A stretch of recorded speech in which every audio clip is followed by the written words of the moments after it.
nata in realtà in piena pandemia, era nel 2020, abbiamo così scherzato e deciso di aprire questo cantiere delle donne. In realtà abbiamo fatto una cena, dopodiché c'è stato il lockdown, ci hanno chiuso in casa e quindi abbiamo deciso di fare quello che sapevamo fare, essendo noi quasi tutte giornaliste all'interno del cantiere delle donne, abbiamo detto comunichiamo, raccontiamo le donne. E così abbiamo deciso di creare un'associazione per contare di più, per fare qualcosa di concreto. Associazione di donne che si impegnano, lavorano, parlano di donne per le donne. La donna è una figura strategica, l'abbiamo vista in tutti gli ambiti, quindi è una figura che va valorizzata, è una figura che sappiamo ha determinate caratteristiche e riesce anche proprio per questa forza di volontà, questa determinazione, tenacia, coraggio, ma anche passione, insomma, e cuore in tutte le cose che fa, che poi riesce insomma a mettere anche quel qualcosina in più. So hardcore, I'm falling.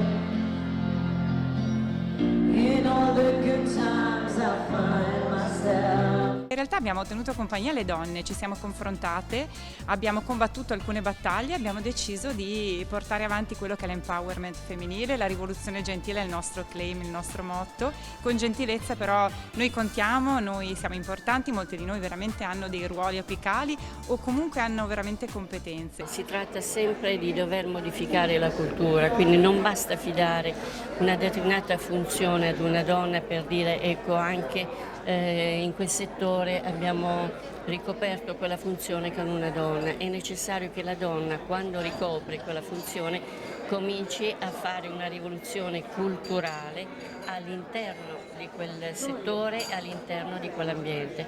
Quello è il vero cambiamento.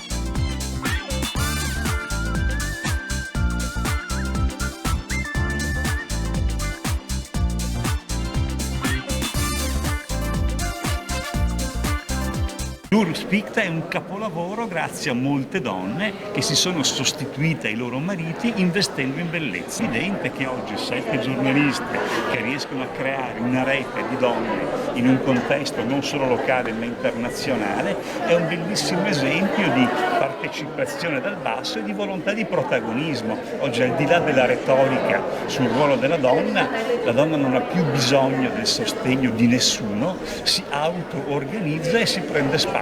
Beato tra le donne questa sera. Bellissimo, bellissimo, fantastico, meraviglioso. Il mondo ha bisogno di persone per bene e nel mondo femminile ce ne sono tantissime. E quindi vogliamo dire noi ci siamo, noi ci saremo e adesso abbiamo deciso di costituirci in associazione di promozione sociale, proprio per anche fare qualcosa di concreto, esserci nella società, aiutare le donne confrontandoci e creando qualcosa di nuovo. Per questo questa sera presentiamo proprio l'associazione.